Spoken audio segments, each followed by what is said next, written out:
He was already out. He made it, past the soldiers, past the checkpoints, into the clear. There was a boat waiting to carry him to safety. And then he stopped. He turned around, and he walked straight back into the city that was hunting him, back toward the men who were going to kill him. His name was Lu Haodong. He was 27 years old, and what he went back for and what it cost him is because of something he made with his own two hands that still rises over an entire island today, seen by millions of people who have no idea he ever lived. Let me tell you his story.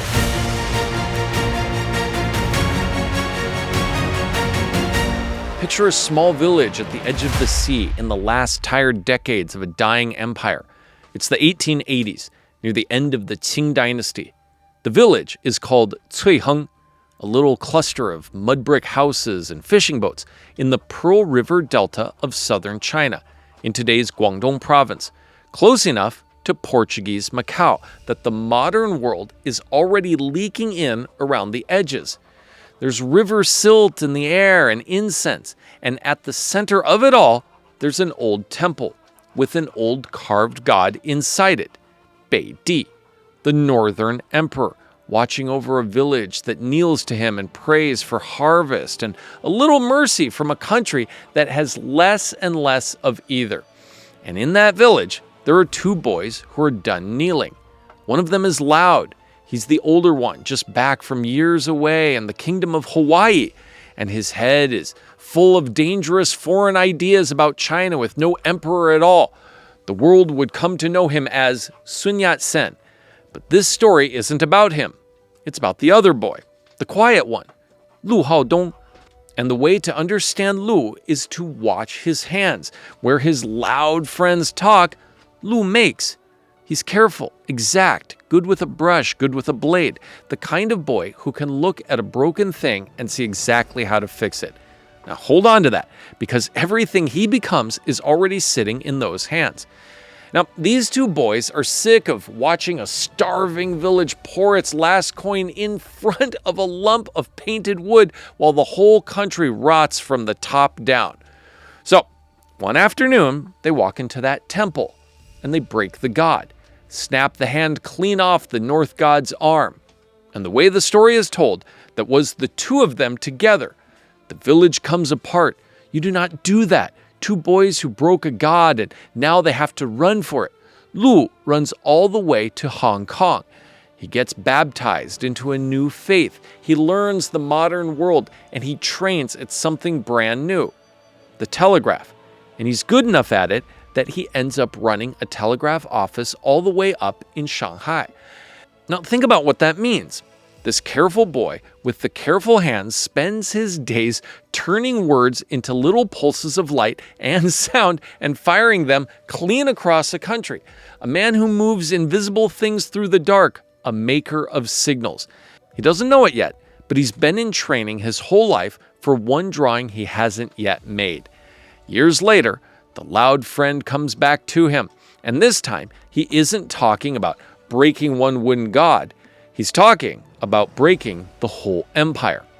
It's 1895. In an upstairs room in Hong Kong, a handful of men start something called the Xingzhonghui, the Revived China Society. And they swear to do the unthinkable. They're going to seize the great southern city of Guangzhou in a single strike and light the fuse on 2,000 years of emperors.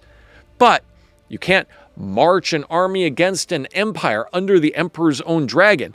You need a banner of your own, and it's the quiet one, Lu, the careful hands, who sits down to draw. And look at what he draws. No dragon, no emperor, no dynasty at all. A single white sun on a wide open field of blue sky. 青天白日, a sunrise. Now think about how radical that actually is. For 2,000 years, the sky over China belonged to one man, the son of heaven, the emperor and his dragon. And here's this telegraph clerk quietly handing the country a sun instead, something that belongs to no dynasty and no bloodline, that rises the same over a peasant and a prince and asks no one's permission.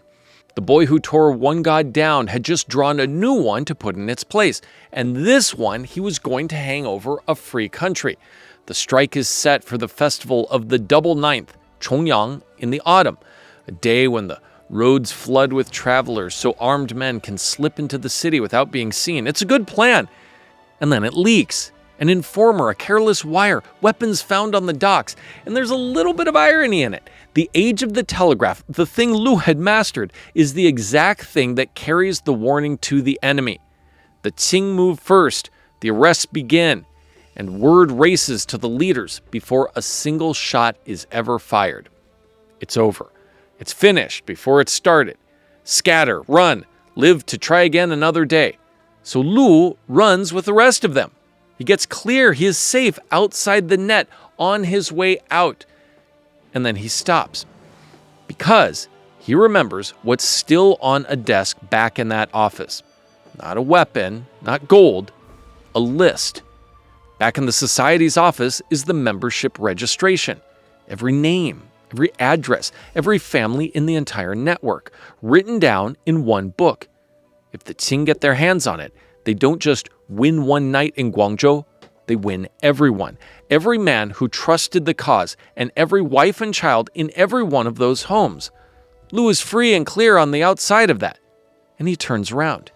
He goes back through a city that is thickening with soldiers by the minute, up into that office, and he starts to burn it, feeding the register into the fire, page by page, name by name, so that the new day he drew won't cost people who believed in it. The man who drew a rising sun sank down on his knees in a dark room, feeding light to paper so that names can turn into ash. A man who is already safe, walking back into a burning room to save people who will never even know he did it. If that doesn't earn a subscribe, I don't know what will. Stay with me, because what happens in this room is the whole reason we still have his name to say at all. The soldiers take him there at the fire with the register half turned into ash in the grate. He got enough of it. Not all of it, enough. And then they drag him in front of the magistrate, and they want the rest of the names. And the quiet boy who breaks things will not kneel. He stands. And the words the story kept are something very close to this: that China is vast and rich and old, and if she has been made poor and weak and afraid, it is the rotten government sitting on top of her that did it, and that they are all welcome to kill him. But killing one man changes nothing. Cut him down, and more will stand up behind him. They hurt him for the names. He gives them nothing, not one. On the 7th of November, 1895, they execute him. He is 27 years old, and he dies with every one of those names still locked behind his teeth. The uprising failed.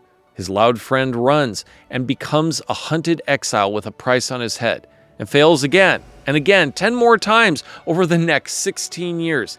And then, one day, finally, the empire cracks. It falls.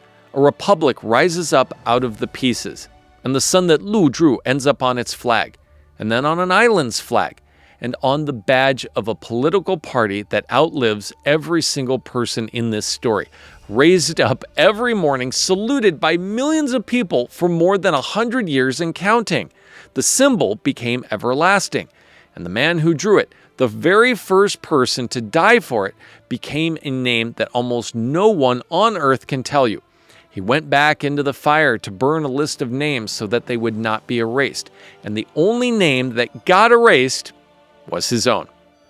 His friend, that loud boy from the village who lived to become the father of a whole nation, called him the first man in the history of China to give his life for the republic.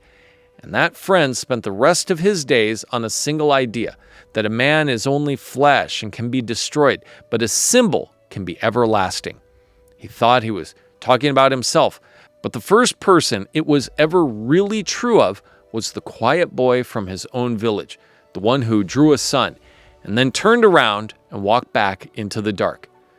He broke a god when he was a boy, and he drew a new one when he was a man, a white sun that rises every single morning over an island full of people who will never once know his name. He gave that sun everything he had, his work, his nerve, his silence, his name. And the sun doesn't know, it just keeps rising. And if a forgotten man just got to you, I've got another one history tried to bury. The strongest warrior China ever produced. A man who never lost a battle in his life, brought down in a single night, not by an army, but by a song. It's on your screen right now. Click it to watch. And I'll see you in the next story.